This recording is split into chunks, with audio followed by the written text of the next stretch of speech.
Howdy everybody, I am Coach Highway from GameLeap, and in this video today we will be covering some simple beginner level tricks that are often even forgotten by high ranks, and they will remain useful to you for the entirety of your time playing Overwatch 2. Before we get into the video, I wanted to let you all know that we are launching our new website this month, and if you go to this link here, you can pre-order your membership to get 50% off now. On the website, we're going to have much more in-depth guides and step-by-step ways to climb and get far better at the heroes you play. It'll be much more precise and helpful content than anything you'll find on YouTube, so definitely come and check it out.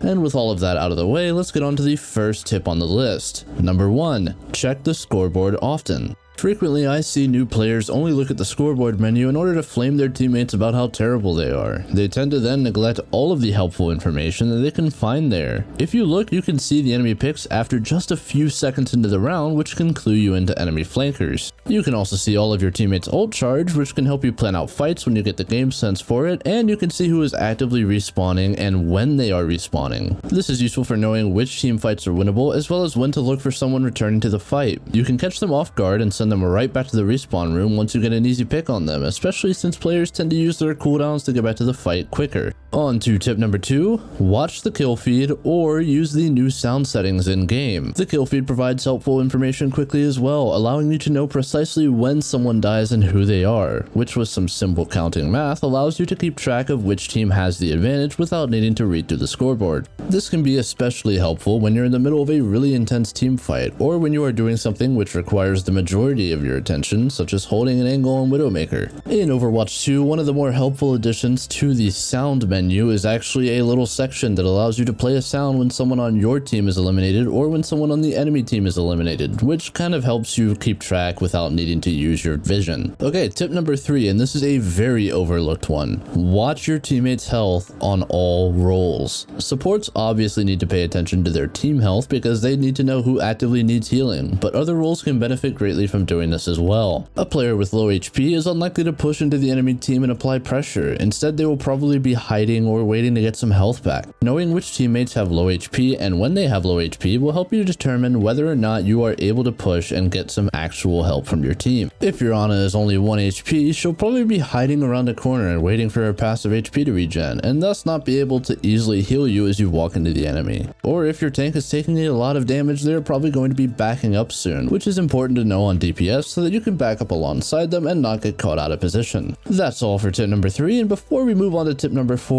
are you enjoying the video? If so, be sure to like and subscribe for more gigabrain Overwatch content that is sure to make you better at the game. Now, back to tip number 4, full screen the game to reduce input lag, and note this is the only tip that applies specifically to PC. This is a tip that I sometimes see forgotten because it is kind of just standard place in the competitive FPS community. I see a lot of casual or new players playing on borderless windowed or just straight windowed mode, and they don't realize how much delay they are adding into their game. In windowed mode, your mouse inputs will be significantly slower than you send them, and that lag can cause your aim to be really difficult to actually pull off, and not in a good practice way. Try to play with full screen on in order to get the least possible input lag for your aim. Number 5, crouching will quiet your footsteps. In Overwatch, footsteps make a ton of noise when you flank, and that will clue in players who are listening closely to your position. If you crouch, however, your footsteps will be reduced in the audio. This lets you creep closer to enemy backliners on characters like Reaper or Genji, or it lets you set up to take a few shots in a surprise sightline on a character like Widowmaker. This can also help other roles as well, as characters like Ana can get sneaky cooldown value in some situations, or Zarya can hide and use her grav when an enemy diva is not looking to use Matrix on it. Moving right on to tip number 6, always move while shooting. This is a huge thing, especially for players who are coming over from a tac shooter game. Overwatch has literally 0 penalty for moving while shooting, aside from requiring more effort to aim on your part. The benefits for doing so, however, are that you become a much more difficult target to hit, which can keep you alive in the fight for longer, especially if you throw in some crouch spam and some just generally unpredictable strafing patterns. Be sure in general to just not get in the trap of standing still and shooting, even if you think nobody is looking. You never know when an enemy flanker or sniper is waiting for you to line up for an easy kill. Tip number 7, don't spam jump while fighting enemies. It can be a little bit difficult to understand for newer players, but jumping actually makes you more predictable in 1v1s. When you spam jump, your character will always go in the same up and down down arc. This means that good aimers will be able to easily aim for the apex of your jump where they know you will not be able to effectively juke. Once they have you in a predictable pattern, they can land very easy headshots or just land other cooldowns on you with much more simplicity. It's best in general to try to stay on the ground and use your right and left directional movement in order to throw their aim off of you. Tip number 8, start with one role at a time and keep your early list of heroes small. To be clear, you should 100% try everyone and get a feel for all the characters so that you can know what appeals to you, but pick a few heroes you really enjoy and try to stick to pushing only them. Spreading yourself too thin early on in the game puts you in a loop of constantly learning new tech for different heroes, and it's going to hinder your fundamentals quite a bit. It's good to have a character that you don't need to think too much to play and can instead focus on the flow and ebb of the game itself. This makes it easier to do things like track cooldowns and position in odd spots in order to win team fights. You can add the other characters into your pool later once you feel like you are stuck and don't really have an answer to win a lot of your games when people start counterpicking you, or when you're just ready for a new challenge that isn't simply going up in rank. Tip number 9, be open-minded and don't be afraid to be creative. Overwatch tends to reward creativity in ranked. You may see your favorite pros do specific strategies, but that doesn't mean it's the right move in every situation. For example, a lot of high-level Ashe players will tell you to wait for sleep dart before you use Bob, but I actually have a creative way of securing lots of picks on Ana by abusing this interaction. Instead of waiting for her to use her sleep dart on something else, I'll throw Bob on a corner close to the Ana, where she has to swing out in order to sleep him, and when she does, I simply go for the headshots on her since she won't be paying too much attention to me, and she'll step out of position in order to help her team. This has produced a lot of fight wins for me, and the Anas never get any wiser to it, so don't be afraid to try thinking of outside the box solutions to get an edge over your ranked opponents. Moving on into tip number 10, choose a competitive sensitivity. Another thing that can get confusing for a lot of newer players is finding a good competitive sensitivity. On console, this is a little bit more straightforward since the range isn't as extensive as it is on PC. My general recommendation is going with somewhere a little bit higher than 50% due to the fast movement that Overwatch 2 has. Somewhere between 55 to 60 is generally what I'd say would be good. Just play around and see where close to this range feels good to you though, as controller aim is just more about positioning anyway. On PC, however, your sensitivity can vary to an insane degree and get ultra precise. You have mouse DPI, which you'll need to find out for determining a good sensitivity, and you have in-game sense. Competitive players typically multiply these numbers together to get a figure known as EDPI. The general range that I recommend for EDPI is anywhere between 2800 to 6000 to start. This is where you'll find most, not all, competitive players for their sensitivity. For example, my own sensitivity is 2.8 in-game at 1600 DPI, meaning my EDPI is right around 4500. It may feel slow at first if you've never played much FPS before, but trust me when I say that once you get used to it, it does help your aim significantly due to the increased room for error. I'll be talking about sensitivities a lot more in an upcoming aim guide for this channel, so be sure to keep your eyes peeled for that. Don't forget to also adjust your sensitivity for desk space. If you can do close to a 180, it doesn't even need to be all the way. With one good swipe of your mouse, then you have enough space and your sense is quick enough. You do not need to do a full 360 with your mouse space to have a competitive sensitivity. Tip number 11, keep track of enemy ults. Most characters in Overwatch yell out when they use their ultimate. Knowing which ults have been recently used and which haven't been can help you know which heroes to avoid and aid in positioning for fights to come. For example, if they have a Graviton Surge, I know that I should try to play split from my team so that it's unlikely I get caught with a big group of people. I can guess whether or not they have it based on how long ago they used it and how well their Zarya is doing.